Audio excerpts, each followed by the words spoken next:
Welcome to Marci Talks Money and Life with your host, Money Marci. Hello, I am Money Marci. Welcome. I am thrilled to welcome today's guest, Crista Cloutier. Crista knows what it feels like to see the word bankrupt written across her own forehead. After a career placing art in MoMA, Museum of Modern Art in New York City, and the Metropolitan Museum, she lost everything in 2011. She rebuilt by doing the one thing she'd never considered, teaching. That decision became The Working Artist, a global coaching platform that has helped creatives in over 80 countries build sustainable careers. Today, Crista is a fellow of the Royal Society of Arts, a gold medal honoree of the French Academy, and her professional archives live at the Smithsonian. She works from the south of France. Her forthcoming book is titled The Artist's Flight Manual: From Feather to the Wings of Success. Welcome, Crista. Thank you for having me, Marci. Or should I call you Money Marci? Marci's fine. Marci's fine. So, how did you get here from New York as an artist and placing the art to coaching in France? I actually wasn't living in New York. I was living in Phoenix, Arizona, and I was an art dealer, but I was a wholesale dealer. So I was actually doing everything artists do. I was representing artists and selling their work to galleries and to museums all around the country. And I did that for about 10 years, and I just loved it.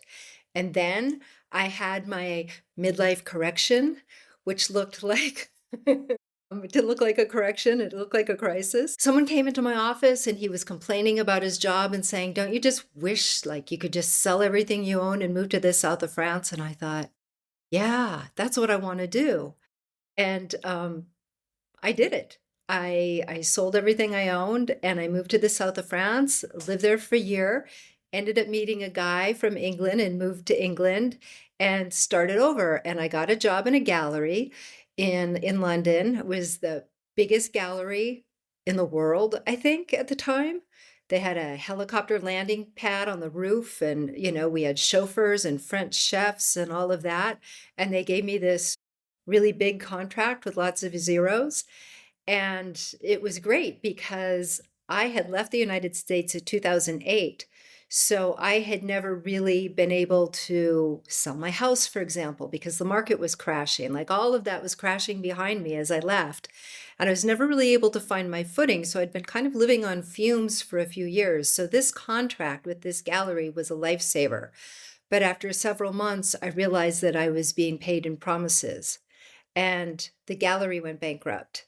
And I realized that I had to declare bankruptcy too, which was at the time what felt like the lowest point of my life. But in retrospect, when you hit bottom, you bounce, right? And I decided to start teaching artists what I knew about selling art. And now I'm doing what I'm doing, and I live back in the south of France. So, I have to take a moment because you moved to England to get a French chef. You've tried English food, right, Marci? Well, I like fish and chips. I'm not sure what else there is. You're also an artist, right? I am an artist too. Yeah. And that was part of why I left the art business, was because the business was all consuming. And when you're an art dealer and when you represent all those people, and I was running a 5,000-foot studio, so I had overhead and employees, and I didn't have time to make my art anymore. My own creativity took a back seat, and that's what was missing. You talk to people a lot about money, so I'll tell you the truth. What was happening with me is I was making really good money. But I was feeling like every time I went through my front door, I was wondering if there was a secret camera there that could see that I was always bringing in shopping bags full of stuff. I couldn't stop buying stuff. And it was because there was something empty inside of me. So I was buying art, I was buying antiques, I was buying clothes. I had a 3-bedroom house with a storage shed in a garage in an attic that was full of stuff. Stuff adds up to debt when you're just buying it like that in a really mindless way. And that's what I'd been doing. And when I had this epiphany of let's move to the south of France, I was like, well, there's no way I've got all this debt. And then I looked around and it's like, well, why don't you get rid of your stuff? That was a critical moment too, because we identify with our stuff. I could possibly leave my stuff. This is a collection of teacups. But you have to travel light in life if you want to have freedom to move around like that. So I sold my stuff. A lot of it I ended up giving away in the end, but I learned a lot about stuff and buying stuff. And it took a while to realize that was an addiction too. But once I calmed that down, I was fine. But then what happened with the gallery in London, I couldn't control. Right, because that wasn't your gallery. That wasn't my gallery, but I sure saw that word bankrupt every time I looked in the mirror. I saw it written across my forehead, and I really believed that's who I was. I really thought that would define me for the rest of my life. And luckily, I had a friend who said, no, it's not there. I don't see it. He was like rubbing my forehead, and he's like, you're still Crista. And that like opened my eyes. I was self-identifying with my so-called failure. Yeah, that's a problem for everybody when you define yourself, whether it's the positive, the negative, somewhere in between, something that only you see as being a part of anything, and then that becomes your stumbling block because you feel it's part of who you are, and that gets in the way of other opportunities. Absolutely. And I see artists do this all the time because I'm an artist coach now. And I ask them a lot of times, like, what do you want? Or, how much money do you need to make? Because we work on the financial stuff. And they'll say $1 million a year. And I'd be like, wow, that's a lot of money. Why 1 million? And they say, because that means I'm good. And I say, no, it doesn't. The talent does not equal money. It means you're busy and it means you're really good at marketing. But that doesn't necessarily mean that you're going to have the freedom and the creative expression that you're looking for. There's a difference there. Money doesn't define talent, just like it doesn't define you. Right. So I assume your background, your experience, your education was art related, but at some point in Mhm. time, it sounds like it took a turn to more of the financial related. If you're coaching them on art, I assume it's more than just, oh, that probably would get this dollar amount in a market, or this is how to negotiate a sale. So where did your financial background come from? Faking it until I made it. When I was in the art business, I had to price the art I was selling. And so I guess I did it instinctively, looking at the market, trying to do comps, comparisons. This artist has worked at this level. These are other artists who make this kind of art, who work in this market, who work at this level. This is what they're charging. And that's really what art appraisal is. I did end up getting certified from the American Art Appraisal Society as an appraiser. So I am pretty good at appraising art. But where I learned about money was I went to the School of Hard Knocks. I think I got a doctorate. Let's pause for a quick break. Well, with bankrupt written upon your forehead, it definitely would Yeah, have been a pretty hard knock. yeah, it was. And it knocked me down so far. It's not like you just jump up. It's like, oh no, I'm going to teach, because you have layers of beliefs about money and fears about money. And I did this exercise, and I do it with my clients now too, where I have them go into a meditative state, and they're in an empty room sitting in a chair, and across from them is an empty chair, and money walks in the room and sits down, and I ask them, what does money say to you? And it's shocking, because when I did that exercise, I realized money was really mean to me. Money told me that I wasn't worthy. Money told me I didn't do enough, even though I was working all the time. Then I realized that money wasn't speaking with my voice. Money was speaking with voices I'd heard in the past, other people's voices or voices I had inherited through my family. And when I work with my clients, they'll tell me I want $1 million. And when we sit down with money, they're like, no, I hate money. It's like, well, you can't hate money and make money at the same time. You have to make peace in your relationship with money. And a big part of that is learning about money, learning to stop hating it and respecting it and learning how to manage it and learn what it is. Yeah. Yeah, that definitely creatives have always had, and I'm using this as a generic sense, and I know it's not Yeah. true of all creatives or all different types of creatives, but that financial relationship, they have a reputation, which is true or not, depending on the individual, their background, of either not understanding or not being interested in the finances. It's okay, I'm a starving artist, and if I'm good, I must be starving because it shows how much I've given myself. I've suffered. Yeah. Right, right. You have to suffer for your art. If you don't suffer, are you really an artist? I don't think that's true, and we all know of artists of varying types that are successful in their art, as well as, I mean, what was it? Van Gogh died penniless, and now his art is the most expensive and the most valued in, or one of, I should say, in the world. What is it that can help artists develop that better relationship with money, with feeling that they can take control, that they can have art and control of their finances, that it's not depleting their art to pay attention to their money? Yeah, that's a good question. First of all, divorce yourself from that myth because that's an old, tired myth. You don't need to be starving and you don't need to cut off your ear either to succeed. Like, those are not in the job description. And also understand that it's okay if money is not the carrot dangling on the stick that keeps you moving forward. It's not for most artists. Most artists aren't motivated by money. We're motivated by this desire for freedom and expression, and that's okay.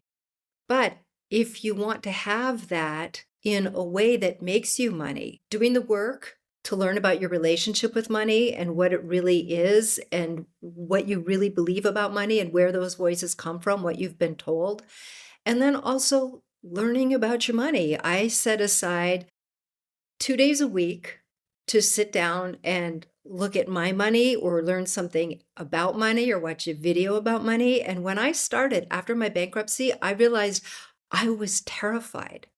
I was too afraid to even look at my money. And I thought, how long have I been afraid to look at my money? Well, ever since I sold all my stuff, probably even before then, when I was just buying stuff and not looking at all the credit card debt I was accruing. I could deal with money in terms of selling art and wheeling and dealing, but in terms of taking care of my own finances, I was too scared because money was mean. So I didn't want to hear it. So I actually had to light a candle and sit down and do a little, get myself into some kind of state and set a timer. I started with 15 minutes. So it's like, okay, this is going to be safe. This is going to be safe. And just creating a safe container so you can slowly start to look at your finances, look at your relationship with money, and start to build on that. Do you have any good stories to share about others as they've gained control? How maybe it's created more freedom for them as they've had a better understanding of their money or things like that? Because people learn a lot from stories. They do. They do. I have stories about how people have learned how to market their work in a way that takes more responsibility for it. And money is very much a part of that. So I'll use an example of an artist named Ta who lives in Thailand. And someone had written to me, he was a British tourist and he'd seen Ta on the side of the road drawing, and he thought that she had great potential. And he had known about my workshop, and he said, look, Ta works in a sweatshop. She's lost her home. She's lost custody of her children.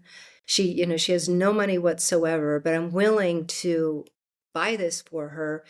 But there's no market in Thailand. There's a few hotels, but there's no galleries or anything. There's really nowhere for her to sell her work. So he got the workshop for her. I said, let's do it. And, let's teach her how to sell work online. And now she has a house with a swimming pool. She's got her kids living with her, and her work is selling for $7,000 a canvas. And she's just got a book published on her work. So taking responsibility for the business side, which includes money. Right. Oh, absolutely. Yeah. And it's hard in this day and age to have freedom if you don't have some level of money, some Yeah. level of your understanding, because whether you're paying for supplies or groceries, unless you're drawing on air with air, there has to be a starting point. Yeah. And it doesn't come from magical fairies. I think so many of us wish it would, that, I will be discovered. Someone will discover me. Well, yeah, this tourist did discover Ta. She had her stroke of luck then, but she took advantage of it. She studied my class like she was studying for the medical exams. She put all the steps into place. And I worked with another artist in the United Kingdom, Mark, who had also had a really unfortunate set of circumstances happen. And he'd been robbed, and he and his wife had ended up homeless. And he wrote to me. He had seen my emails come through about my course, and he was feeling very bitter. Like, yeah, right, that's good for you, but I've hit rock bottom. And I gifted him my class, and he decided to seize that opportunity, and we continue to work together now. He owns his own gallery. He's flourishing. So I really believe that if someone does the work, that they can succeed. Right, but it's learning to do those things that you don't already know how to do. I mean, Todd Right, could be an amazing artist, and this guy gave her generously your course, but just showing up and sitting in the back and okay, well, I'll take it in by osmosis and not doing the work right, wouldn't have changed her life. right. Or saying I'm not good with money, or I don't like to talk about my art, or I hate making sales. Well, you're deciding your own future there. You're the one getting in your own way. You can't wait for the world to discover you. You have to take the steps to show it who you are. And that's true in any entrepreneurial business. As an artist, you are an entrepreneur and you are trying to run a business, and you've got to either learn to do it yourself or have the resources to hire or find people to help you do the parts you don't want to do. And I think every single day I get an email from an artist saying that they're really interested in my course or in working with me, but what they really want is just someone else to do all this stuff for them. Do I know anyone? And I'm like, the art fairy doesn't exist. You know, no one wants to make an investment in someone who's not willing to make an investment in themselves first. No gallery wants to work with someone who doesn't already have a business foundation for themselves, because it's a partnership, it's a business partnership. Your website, you offer classes. I assume those are group classes, but you also do individual coaching, Mhm. and that's predominantly teaching them how to price and sell their art. How to market, sell, price, yeah, websites, online marketing, social media, client relations, all of it. It's a big landscape, the art world, and that's the beauty of this moment. Everyone is sad and bemoans the days when the galleries would take care of this stuff for artists, and those days are gone. Galleries don't do that anymore, and they're few and far between.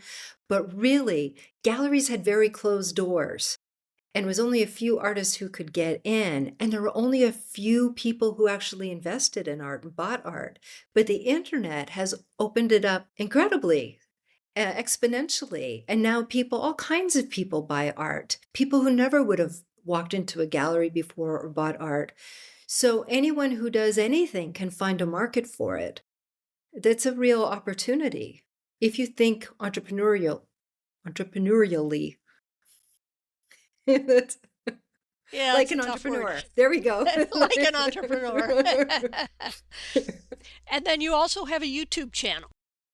I do. And what Yeah. is on your videos on the YouTube channel? On YouTube, well, I live in the French countryside. So when I get seized with inspiration, I'll often pull out my camera and make a video in a really beautiful place out in the forest, or I've got friends with really beautiful homes, and I'll make videos very much about the business of art or the life of an artist. I also make workshops for YouTube that I share. So I share a lot of free content. I've got about 200, 300 videos up. I've been doing it for a while.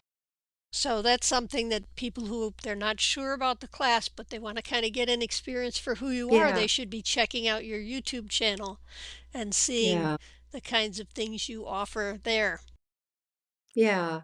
And I want to say one more thing about money, if I can. Please. But there was a part of my story that I think might be interesting to your audience, is that after I declared bankruptcy and I decided to start the working artist, I didn't have any money. I think they leave you with like $179 or something like that. I had no money to my name.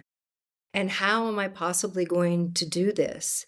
And what I did was crowdfunding.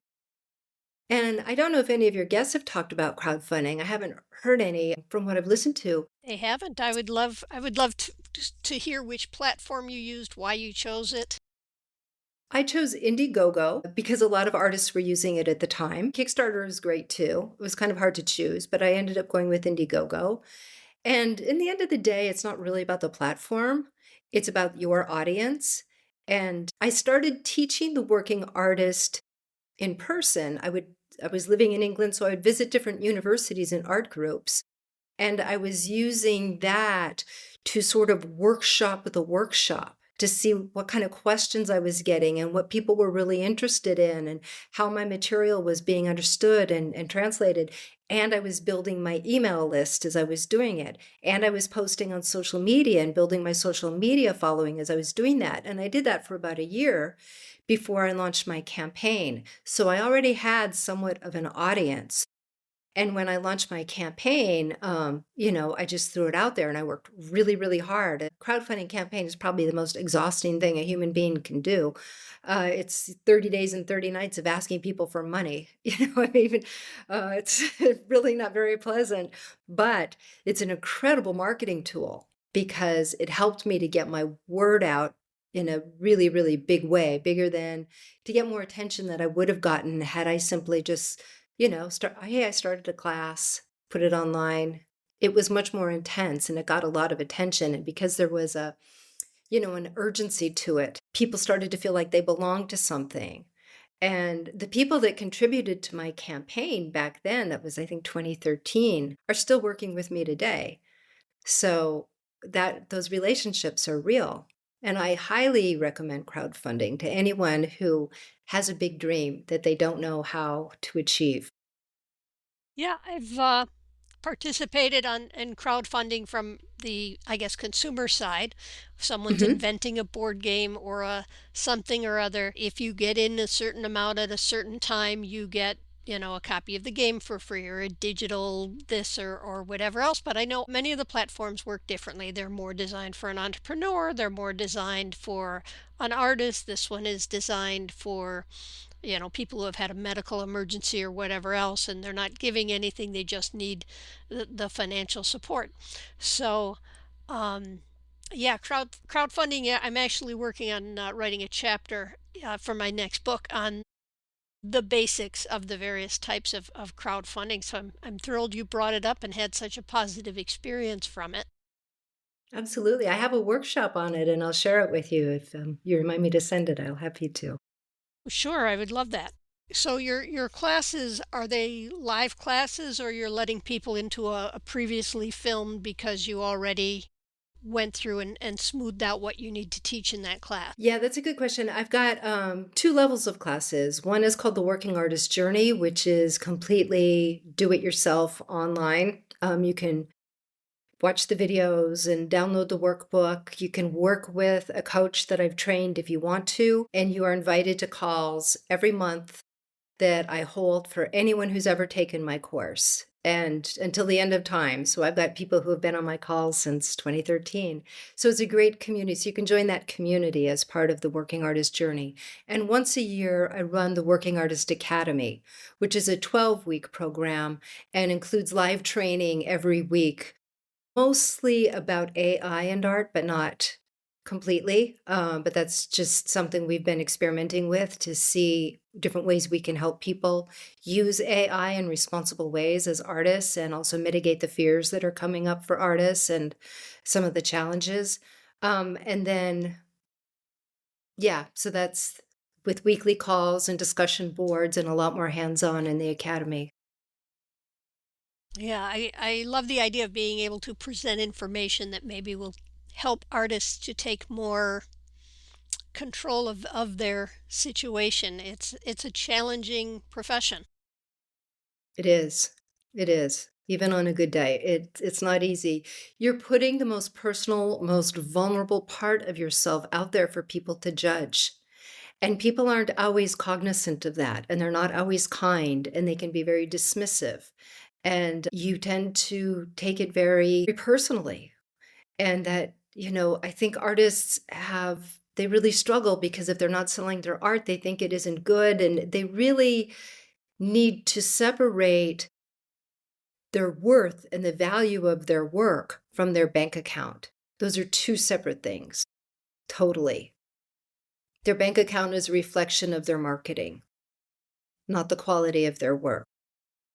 Right. So again, that's something you either have to learn to do or you have to Hmm. find someone to do it for you, Hmm. but it's separate. Yeah. Krista, do you have anything else you'd like to mention that maybe we haven't covered? I just want to say that shame around finances can become a trap, and people can get stuck there. I know when it was suggested to me that I didn't have a choice but to declare bankruptcy, I heard you have no choice but to go live under a rock for the rest of your life. Like you failed at life, go to the corner.